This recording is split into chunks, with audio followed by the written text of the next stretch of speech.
Hey students, here I am Vishwadeep Tripathi. आज हम देखेंगे क्रिप्को की जो वैकेंसी आई है उसके बारे में डिटेल आप कैसे पता कर सकते हैं कि अगर आपको देखना हो कि क्या क्या आएगा, एलिजिबिलिटी क्राइटेरिया क्या है, कहाँ से क्वेश्चन पूछे जाएंगे, कितने साल के हो तो दे सकते हैं, अगर बीएससी एजी कर रहे हैं तो दे सकते हैं। सारी चीज़ जानकारी इसमें आपको मिल जाएगी। मैं ये भी बता दूंगा कि कैसे देखें, अगर आपके पास फ़ोन है या फिर लैपटॉप है तो उस पर कैसे देख सकते हैं। सबसे पहले आपको टाइप करना होगा ARIBH, देखिए आपको नीचे आ जाएगा क्रिप्को कंपनी। अब यहाँ पे कैरियर के ऑप्शन पे जाएंगे, वेलकम टू क्रिप्को लिखा है। अब जाएंगे कैरियर के ऑप्शन पे। कैरियर में आपको ऐसा कुछ स्क्रीन दिखेगा, फिर आप नीचे जाएंगे, आपको दिखेगी vacancy for the post field representative trainee. ठीक है, इस पर क्लिक करेंगे आपको पूरा डिटेल आ जाएगा कि आप कब से क्या है। सारी देखिए यहाँ से, चलिए आप स्टार्ट में पढ़ता हूँ। इन्होंने अपना देखिए वो दिया है, एक ओवरव्यू दिया है, मतलब कैसे कहाँ से ये स्टार्ट हुआ। कृषि भारतीय कोऑपरेटिव लिमिटेड, ये पूरा क्रिप्को का दिया है। इतना आप पढ़ना जरूरी नहीं है, लेकिन हाँ इसमें आपको ये दिखाई देगा कि क्या है ये, कितना टर्नओवर आ रहा है, कितना पैसा बना रहा है कंपनी। ठीक है, विजन का मिशन। ठीक है, अब यहाँ पे देखिए फील्ड रिप्रेजेंटेटिव ट्रेनी, डिपार्टमेंट होगा मार्केटिंग का, डेजिग्नेशन होगा FRT, फील्ड रिप्रेजेंटेटिव ट्रेनीज का। पे स्केल होगा 34,000 से लेकर 76,000 तक। लोकेशन आपको इंटर इंडिया, पूरे इंडिया में आपको कहीं भी दिया सकता है लोकेशन। तो जो लोग ये सोच रहे हो कि उनके स्टेट में रहेगा या फिर उनके स्टेट से बाहर रहेगा, तो दोनों भी हो सकता है। ठीक है, रोल्स एंड रिस्पॉन्सिबिलिटीज आपको करना क्या है यहाँ पर, ये इसमें दिया गया है। इसमें पहला सेल्स एंड डिस्ट्रीब्यूशन, काम आपका यही रहेगा। कंडक्ट मार्केट एनालिसिस, देखिए यहाँ से पढ़िए, conduct market analysis and raise indents to grab the market on time. मतलब मार्केट को समझना है और कैसे वहाँ पे मार्केट में घुसा जाए, कैसे अपॉर्चुनिटी का फायदा उठाया जाए, उसको पता करना है। Ensure safe and storage of by products by efficient handling of material. ठीक, सेकेंड लाइन का मतलब है कि स्टोरेज जो फंक्शन होता है, storage of product by efficient handling of materials, यही करना होगा। थर्ड है achieve planned field sale and collection target for the assigned district. जिस राज्य में आपको काम दिया जाएगा वहाँ पे पूरा फील्ड का जो डाटा है, सेल्स डाटा, उसको आपको कलेक्ट करके भेजना रहेगा। फोर्थ है ensure matching of data between internal ERP और SAP ऑफ RO मॉडल, मतलब department of fertiliser model of day to day basis. ठीक है, जो फर्टिलाइजर डिपार्टमेंट, सारा थोड़ा टिपिकल टर्म है, इसको मैं बाद में अगर आप कहेंगे वीडियो में तो मैं समझा दूंगा सारा, बट आपको ये करना है कुल मिला के फील्ड वर्क रहेगा आपका, ये जानिए इसके बाद। ये पूरा पढ़ लीजिएगा आप, मैं ज़्यादा टाइम नहीं लूंगा, सारा पढ़ के आप आराम से, जो ना समझ में आए वो आप ट्रांसलेट मार दीजिएगा। ट्रांसलेट से आपको सारा हिंदी में ट्रांसलेट हो जाएगा। जो ऐसे होता है, देखिए जैसे मैं ट्रांसलेशन में दिखा दूँ आपको डालना है गूगल ट्रांसलेट। ठीक है, इंग्लिश टू हिंदी, कुछ भी आप क्लिक कर दें कहीं भी, फिर आपको जाना है गूगल ट्रांसलेट, यहाँ इस बटन पे क्लिक करना है। आपको ये ऐसा कुछ पैनल दिखाई देगा। आपको जो कुछ ना समझ में आए वहां से कंडक्ट की पॉइंट ऑन टाइम, मैंने 2 लाइन कॉपी की है, CTRL C दबा कॉपी करेंगे, CTRL V दबा के पेस्ट मार देंगे। अब यहाँ पे आपको इंग्लिश से हिंदी में चाहिए, तो यहाँ पे हिंदी के ऑप्शन पे आप H कहाँ है, HHHGH, हिंदी के ऑप्शन पे क्लिक कर देंगे। अब देखिए आपको ये पूरा हिंदी में ट्रांसलेट होकर आ गया। इसमें कुछ वर्ड्स आपको नहीं समझ में आएगा, लेकिन आपको ओवरव्यू हो जाएगा। ठीक है, तो ऐसे ही आप इन सारे जो पॉइंट्स हैं उनका मतलब जान सकते हैं।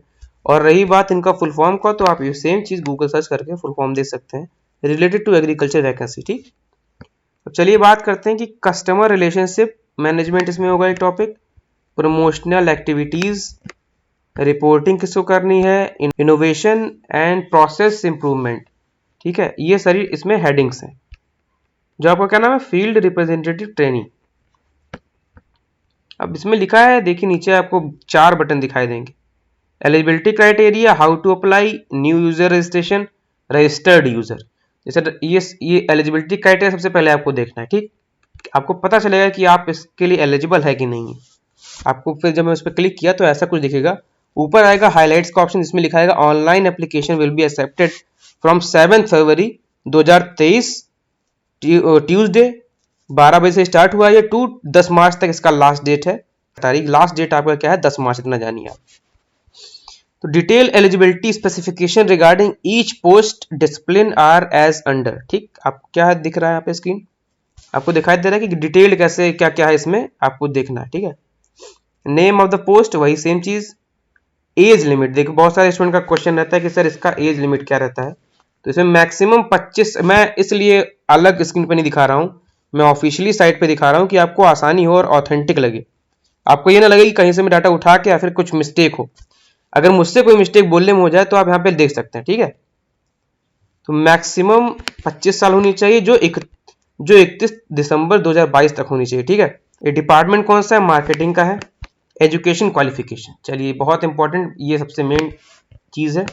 इसमें लिखा है full time regular course of BSc agriculture, degree from recognised university with a minimum of 65% aggregate marks and the year of passing should be 2019, 2020, 2021, 2022, 2023, इन चारों पांचों साल में से किसी एक ईयर में आपको पास होना है, बीएससी एग्रीकल्चर होना चाहिए, रेगुलर, वो भी ऐसा नहीं कि प्लेटफॉर्म मतलब आप घर से दे रहे हैं, डिस्टेंस लर्निंग कर रहे हैं, इस वो नहीं माना जाएगा। रेगुलरली जो भी होंगे उनके लिए एलिजिबिलिटी है ये बीएससी एग्रीकल्चर जो पास होंगे उनके लिए। ठीक है, अब चलिए नोट्स देखते हैं, नोट क्या करना है इसमें।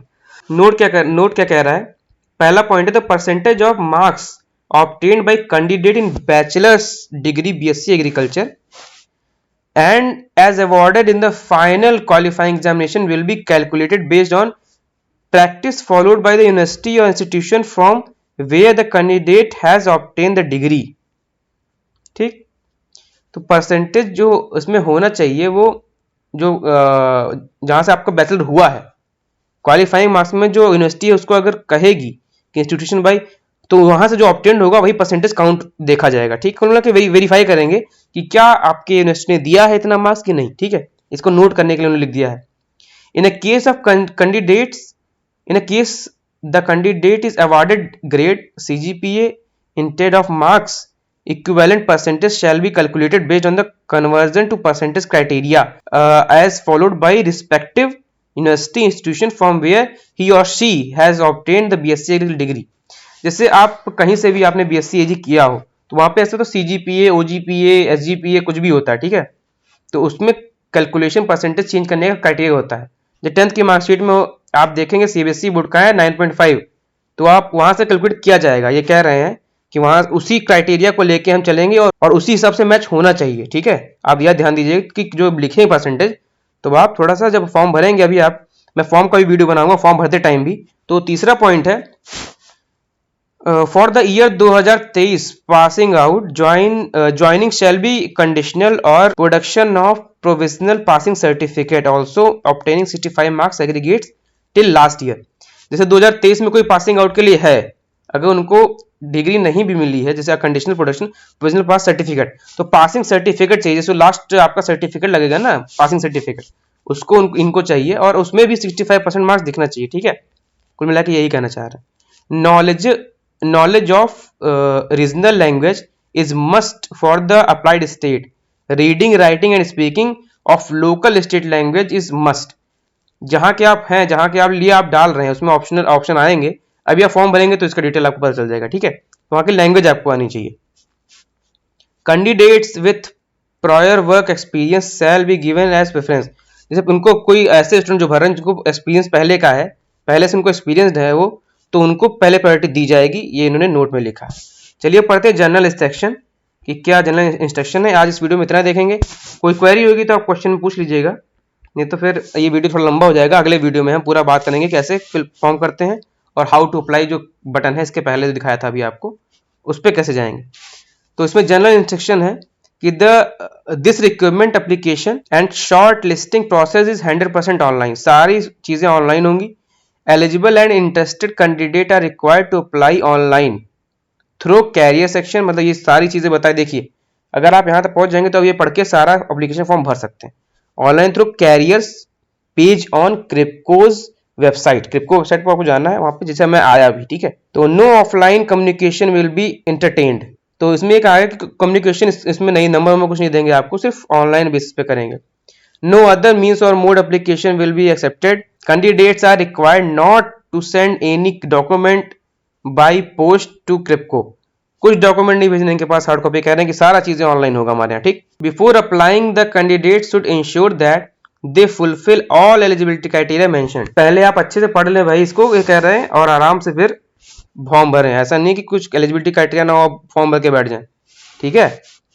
उसके बाद क्या है, as per the application process intimated on the career section of our corporate website www.crypco.net, a unique ID application number will be created to each successful submission of application, which is mandatory to be mentioned in each communication during the process। ठीक है, ये कह रहा है ये पूरा यही क्रिप्को पे जाके एप्लीकेशन नंबर मिलेगा आपको, ये करना सबमिट करना, बात की बात है। तो ये बता दे रहे हैं कि हाँ ऐसा ऐसा क्लियर भाई, क्लियर रखो चीजें। All correspondence will candidate shall be done only on their registered email ID mobile number provided by the candidates. जितनी भी वो चीजें भेजेंगे या फिर जितनी भी इंफॉर्मेशन देंगे वो ईमेल और मोबाइल नंबर जो प्रोवाइड करेंगे कैंडिडेट उसी पे जाएगी, ठीक है। If at any stage in the selection process including joining, if any document or certificate are not found as per the specification of eligibility criteria, such candidates shall be terminated from the process। अब भाई सीधा सीधा बोल दिए कि अगर कोई भी दिक्कत हुई मैचिंग करने में, आपका सर्टिफिकेट और आपका जो आपने बोला है, ठीक है, अगर उसमें कोई भी कन्फ्लिक्शन हुआ तो टर्मिनेट तुरंत हो जाओगे, चाहे वो इंटरव्यू पास कर लियो आप तब भी। जो होता है इंटरव्यू करने जब आप अगर आपने इंटरव्यू दिया होगा गवर्नमेंट इवन कहीं भी, अगर आपने अभी तक नहीं दिया है तो ये ध्यान रखिएगा, सबसे पहले वहां पे डॉक्यूमेंट वेरिफिकेशन करते हैं। अगर आप इंटरव्यू में पहुंचे तो आपका डॉक्यूमेंट वेरिफिकेशन होगा, और उसमें कहीं दिक्कत हुई, अगर आपका इंटरव्यू अच्छा भी हो गया तो आप टर्मिनेट कर दिए जाएंगे। इनका कहने का मतलब ये है डॉक्यूमेंट जो भी फिल कर रहे हैं उसमें क्लियरिटी होनी चाहिए, वो क्लियर होना चाहिए, कहाँ पे क्या रखा है, कहाँ पे क्या लिखा है, वो मैच करे आपके जो हार्ड सर्टिफिकेट्स हैं उससे, ठीक है। छठवां पॉइंट देखते हैं, application registration which are incomplete और not fulfilling the eligibility criteria shall not be considered और eligible to create as rejected, ठीक है। कुछ भी मतलब अगर इनकम्प्लीट देखा गया, नहीं फुलफिल कर रही क्राइटेरिया को, तो फिर उस फॉर्म को रिजेक्ट कर दिया जाएगा एप्लीकेशन को। Selection of candidates is subject to his और her being declared medically fit as per the job requirement, मतलब मेडिकली फिट होना चाहिए। All such selection will also be subject to all relevant rules policies guidelines of Kribhco, मतलब जितना भी selection होगा वो इनके थ्रू ही होगा भाई। तो ये जितना भी रूल्स है गाइडलाइंस है वो आप देख लीजिएगा, ठीक। For any correspondence mark a mail to, कोई अगर दिक्कत आपको हो या फिर कुछ चीज जानना हो तो इसी आप रिक्वायरमेंट cell@KRIBHCO क्रिप्को.net पे आप भेज सकते हैं, ठीक है। Online application will be accepted from 7 February 2023 Tuesday 12 बजे से स्टार्ट हो गया है और अब 10 मार्च 2023 फ्राइडे तक चलेगा। Last date of receiving application 10 March 2023, ठीक है। इसको आप ध्यान नोट कर लीजिए, कहीं लिख लीजिए जहां पे आप बनाते हैं टाइम टेबल, ये फॉर्म भरना है। तो आज के लिए दोस्तों इतना ही। कोई भी क्वेरी हो तो आप मुझे इस कमेंट बॉक्स में लिख दें, और जो भी क्वेश्चन हो BSc agriculture, MSc agriculture, PhD, या फिर आपको कहाँ फॉर्म भरना चाहिए, प्राइवेट जॉब करनी चाहिए कि नहीं करनी चाहिए, कहाँ पे बढ़िया स्कोप है, किस फील्ड में अच्छा स्कोप चल रहा है, आपको एमबीए करना चाहिए इसमें एग्रीकल्चर में कि नहीं करना चाहिए, कोई भी क्वेश्चन एग्रीकल्चर से रिलेटेड हो आप कमेंट बॉक्स में लिखिए, मैं उसका आंसर देने का कोशिश करूंगा। अगर ये वीडियो अच्छा लगा हो तो इसको लाइक करिए, शेयर करिए, सब्सक्राइब करिए। कृषि अगर क्षेत्र में आप काम कर रहे हैं तो मिलते हैं अगले वीडियो में। जय हिंद, जय भारत।